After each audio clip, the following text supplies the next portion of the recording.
Anyone who loves the rugged, romantic charm of cowboys, please gather round here. Today, we're about to feast our eyes on an onslaught in the name of justice from 7 legendary cowboys of the Wild West. So what happened to them? Join me, folks, as we step into the world full of gunpowder smoke and righteousness of the movie called The Magnificent Seven. The story begins in a small town in the American West named Rose Creek. The people here are mostly gentle, simple farmers. However, their peaceful life is suddenly turned upside down when a notorious robber baron, Bogue, appears. He brings with him a storm of blood and terror. He targets this town because he has sniffed out a valuable gold mine. Bad news travels fast. The name Bogue makes everyone tremble with fear. The whole village gathers at the church to find a way to deal with the situation. Some cowardly people suggest abandoning the village, yielding the land to him, because resisting Bogue is like resisting gods. The sheriff has been bought by him. There's no one left to rely on. However, there are still men who refuse to yield. They say, to have the village as it is today, the villagers have shed so much blood and tears, they cannot let him steal it so easily. But just as they haven't finished speaking, Bogue arrives with his men. They are heavily armed, guns ready. The townspeople, only familiar with hoes and shovels their whole lives, are immediately terrified.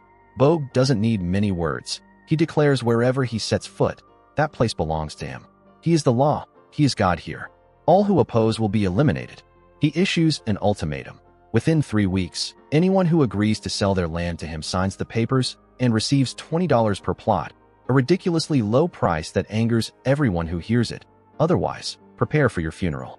Outraged, a few people immediately protest, but Bogue doesn't argue. He answers with his gun. In the blink of an eye, the unarmed farmers collapse right in the middle of town, to the shock of their wives, children, and families. But everyone is helpless, unable to do anything. Nearly half the men in town are killed that day. Not stopping there, he even has his henchmen leave their bodies in the town center as a bloody warning. Resisting me means resisting death. And then, he leaves, leaving behind a promise. In 3 weeks, I will return to officially take this town. Not far from Rose Creek is another small town. Today, this place welcomes a strange visitor. This person, upon appearing, attracts all eyes with the bandolier across his back, his cold stride, and sharp eyes. The place he stops is a crowded saloon and gambling hall. Not long after entering, he is questioned about his origins by a few men in the saloon.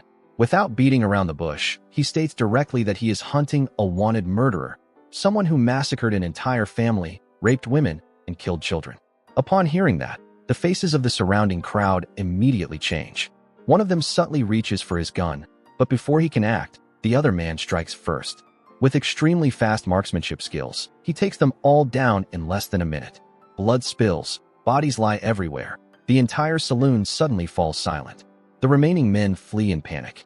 Only one person remains calmly seated. His name is Faraday, a man with a sly appearance and not easily intimidated. After cleaning up the trouble in the saloon, the man calmly steps out, immediately surrounded by villagers and the sheriff. Facing that tension, he presents papers proving his identity. He is Sam Chisholm, an officer sent by his superiors to hunt down cold-blooded killers. Seeing the valid papers, the crowd steps back, making way for him to leave. But just as he is about to leave, 2 people suddenly stop him. They are a man named Teddy and a woman named Emma. Emma is the wife of one of the victims in Rose Creek town, who was murdered by Bogue, and Teddy is a farmer from the same village. They had witnessed Sam single-handedly eliminate a whole gang of thugs, so they didn't hesitate to run after him and beg for his help. Initially, Sam refuses, but then Emma quietly takes out a bag of money and places it in his hand. She tells him about her town, about Bogue's brutality, and that all the townspeople have pooled everything they could, just hoping to hire a few people to help them fight against the evil man. Emma's sincere words and their desperate eyes move Sam. This is the first time someone has given him everything they have, just in exchange for hope. After a moment of silent thought, Sam finally nods, accepting their request for help. Speaking of Faraday, while everyone was surrounding the officer, this fellow stayed alone in the saloon, scooped up all the remaining money from the gambling table, then sneakily went out the back door, intending to slip away. But unfortunately, he was stopped by 2 guys. They were men who held a grudge against him. One of them had even murdered his sibling. Because he was attacked unexpectedly, Faraday was overpowered and taken to a deserted spot where they intended to eliminate him. Knowing he couldn't confront them directly, he came up with a plan. First, he pulled out the deck of cards he carried, intending to show them one last magic trick before dying.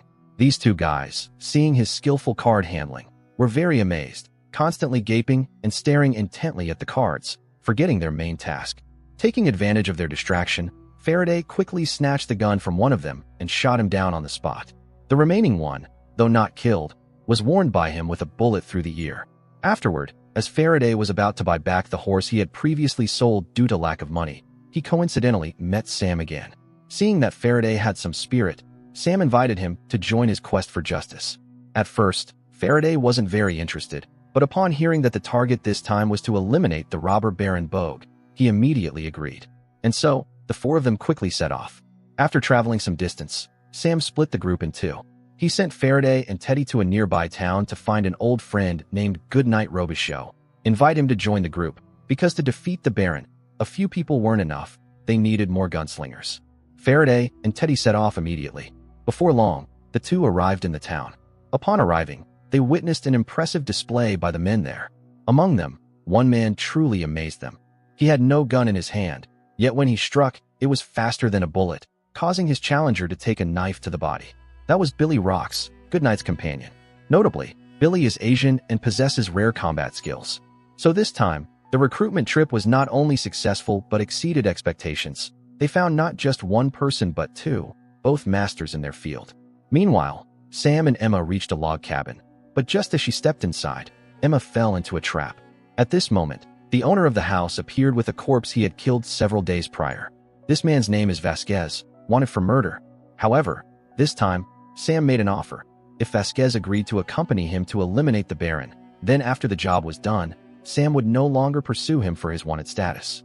Finding the offer attractive, Vasquez accepted. And so, their team gained another member. Not long after, both groups reunited. Now, the group had 5 formidable gunslingers, but they still needed more people. Therefore, Sam led the whole group to another house. Here, they met an old man with white hair, known as a tracker, Jack Horn. Although he was old, his physique was as burly as a bear, and he had a way of killing faster than lightning. Sam was no stranger to this old man, so he extended an invitation for him to join the group. However, he refused, led his horse away, and left.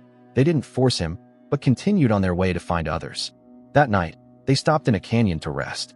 The next morning, just as they woke up, the old man caught up and said he would join the group. Just then, a Native American man appeared from the bushes. His name was Red Harvest. Looking at him, Sam knew instantly that this was definitely a formidable hunter. So, casually, Sam invited him to join the mission. Hearing this, the Native American man threw down the deer he had just hunted, cut out a piece of raw meat, and offered it to Sam. Knowing this was a Native American ritual, Sam didn't hesitate to bite into the meat and eat it readily. That action showed he respected their traditions. Therefore, Red Harvest agreed to join the group. And so, the group of 7 cowboys was finally formed. Their next destination was the town of Rose Creek. They knew for sure that the Baron's men were still there at this time. Therefore, the whole group didn't show themselves immediately, but only let Sam and Billy go ahead first. As expected, not a single townsfolk was seen in the entire town, only the Baron's men guarding everywhere. The townspeople dared not leave their homes. When they saw 2 strangers appear, they immediately came out to approach them. Seeing Sam and Billy carrying quite a few weapons, they called their comrades to surround them, forcing Sam to hand over his weapons. Initially, he pretended to comply obediently, but before handing over his gun, he didn't forget to introduce them to his other brothers. As soon as they turned around, they found themselves surrounded by other gunslingers. However, they showed no fear. One of them even smirked, saying his boss would soon bring an army to flatten this town. But Sam didn't let him gloat. He said, "Go tell your boss, if he wants to take this town, he'll have to step over our dead bodies." Having said that, without waiting for them to bluster further, he immediately took action. On the rooftop, one of their accomplices had his throat cut and was thrown straight down below. That officially kicked off the battle between the 2 sides. Before they could even react, Sam drew his gun and fired repeatedly, sending a few guys to meet their maker. Billy quickly joined in, unleashing a flurry of perfectly aimed throwing knives, heating up the atmosphere. Old Jack Horn and the others, each contributing, plunged the entire town into the sound of gunfire. As bullets flew thick and fast, their men fell just as quickly. It must be said, this bunch, besides womanizing and smoking cigars, were useless. Just a brief hello from our guys, and every single one of them was writhing and begging to meet King Yama. Under the expert aim of the 7 cowboys, the Baron's henchmen, whether hiding indoors, in the yard, in cellars, or on roofs, were dragged out and fed a bellyful of lead. The group had nearly wiped out all the Baron's henchmen. Only one escaped because someone's gun jammed, unable to fire at the right moment. The first outing could be considered a success, but that was just the appetizer. The main course was still waiting for them ahead. While the group was counting the number of downed men, they discovered one hiding under a house. Immediately, he was dragged out. They made him go back and inform the Baron that if he had the guts, come here and face them directly, otherwise, he's just a coward. The man still wouldn't back down, saying, "My boss will bring his whole army here to bury you alive." But who cared? They still forced him on his way to deliver the message. And as he left, Emma returned. Seeing her, the villagers began to step out of their houses. But upon learning that it was Emma who used the money to hire this group for help, some people showed dissatisfaction. They feared that the recent action was nothing short of provoking the Baron, and he would return to retaliate with an even bloodier massacre. At that moment, Sam stood up and appealed to them. He said, "We risked our lives to come here and help you. What I want now is unity. Anyone afraid of dying, afraid of involvement, just leave right now." Hearing those encouraging words, quite a few people regained their spirits. Of course, they were still afraid, but they also understood this was their home, and if they didn't stand up to protect it now, it would be too late for regrets later. And so, the entire town had exactly 1 week left to prepare for the Baron's return. After a night's rest, Sam's group realized quite a few people had fled out of fear. However, what warmed their hearts was that the number of people who stayed and were ready to fight alongside them was still very large, including women and children. Immediately, the preparations began. They assigned people to train the villagers in using weapons. But this wasn't easy, because for years they had only known how to hold hoes and shovels.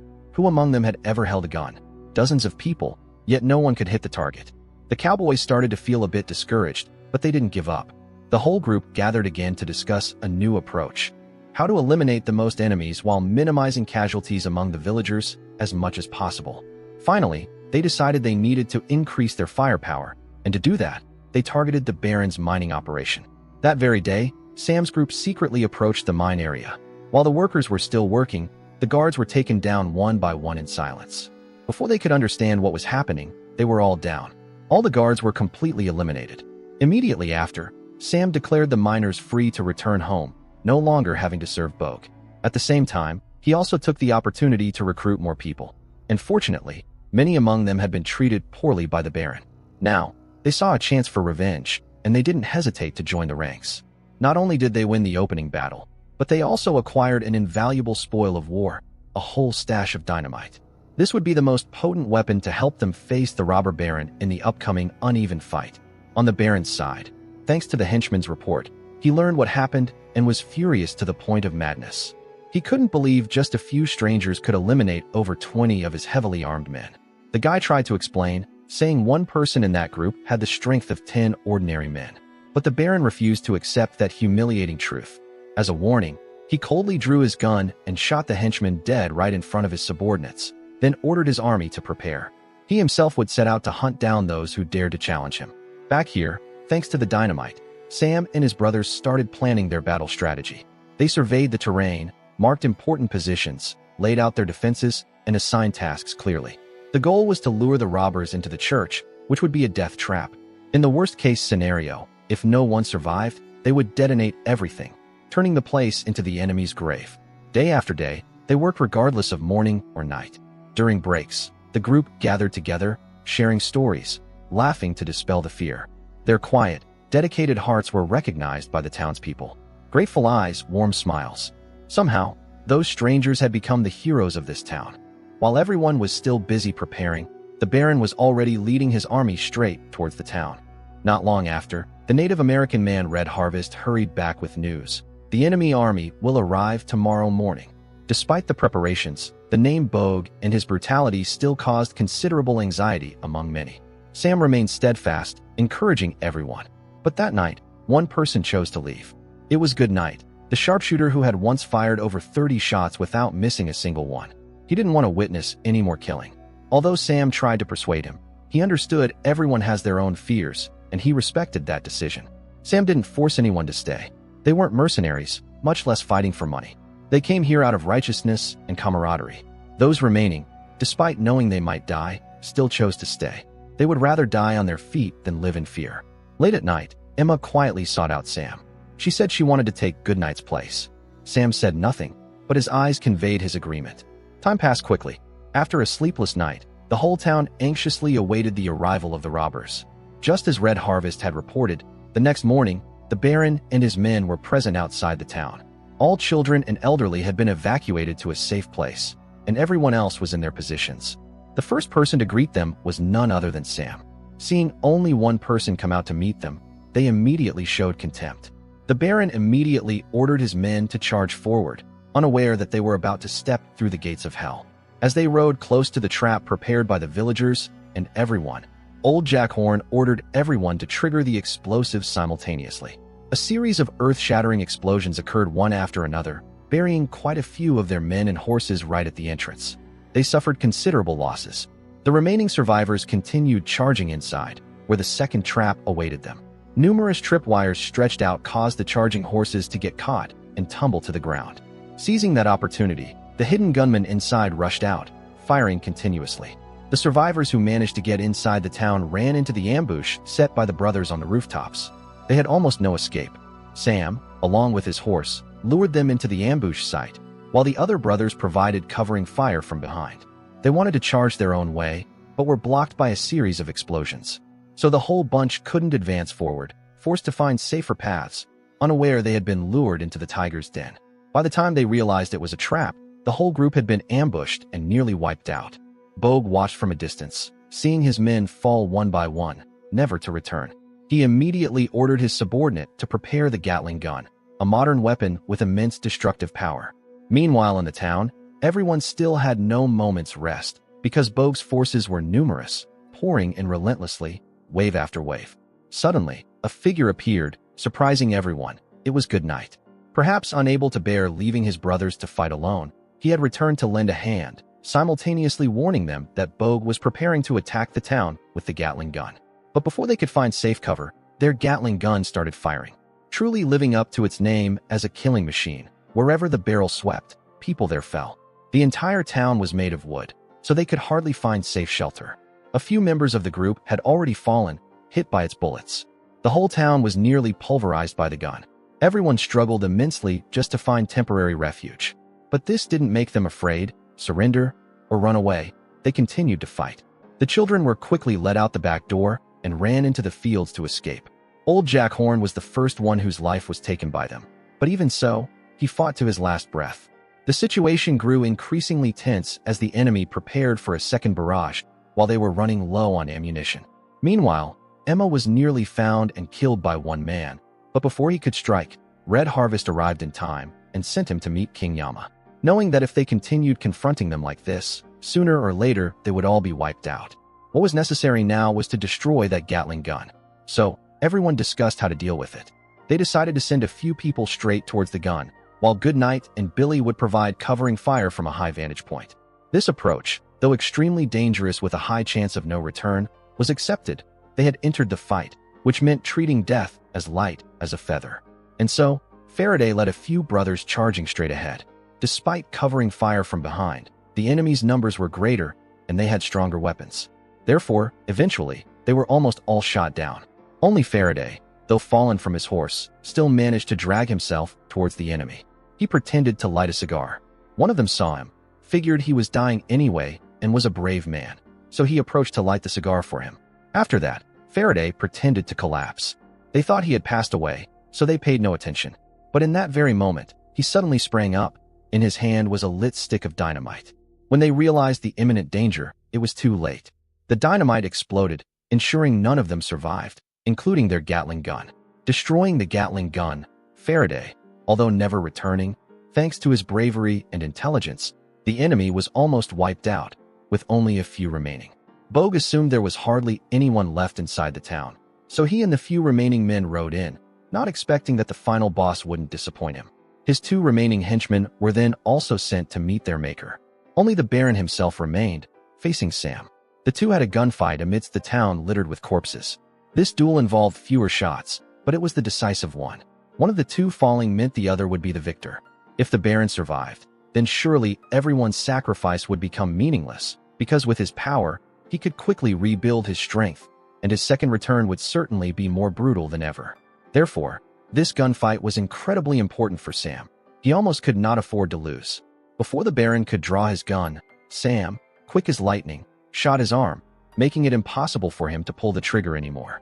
Then, he dragged him into the church and officially accused him. It turned out that in the past, he had not only committed crimes everywhere, but Sam's own family, from his mother to his sisters, had also been not only murdered but also raped by this villain. Therefore, he forced him, before dying, to pray for the souls of the departed. But while the two were struggling, Sam didn't expect that he had secretly drawn a gun from his boot, intending to use it on Sam. But perhaps heaven has eyes, unable to let the wicked run rampant forever. Just as he was about to pull the trigger, Emma, from outside, sent him to meet his ancestors. The death of the Baron Bogue officially concluded the battle between the two sides. Although they had sacrificed much, however, their sacrifice was not in vain. This town owes them a debt, and the people here, thanks to them, have gotten their revenge. In the future, the people will revive this land of sorrow. That is the best way to repay those strangers, fought for them. At the end of the film, of the 7 cowboys, only 3 remain: Sam, Vasquez, and Red Harvest. The others will forever rest here, prayed for by the people here. Sam and the survivors also quickly leave this place to return to where they came from. They came and went, accepting no payment. But for what they accomplished in the name of justice, they deserve to be honored as legendary gunslingers. This scene also concludes the movie. How do you feel about this movie? Leave a comment to let me know. If you liked it, please give me a like and subscribe to the channel to support me in making more videos for you. Thank you all very much, and see you again.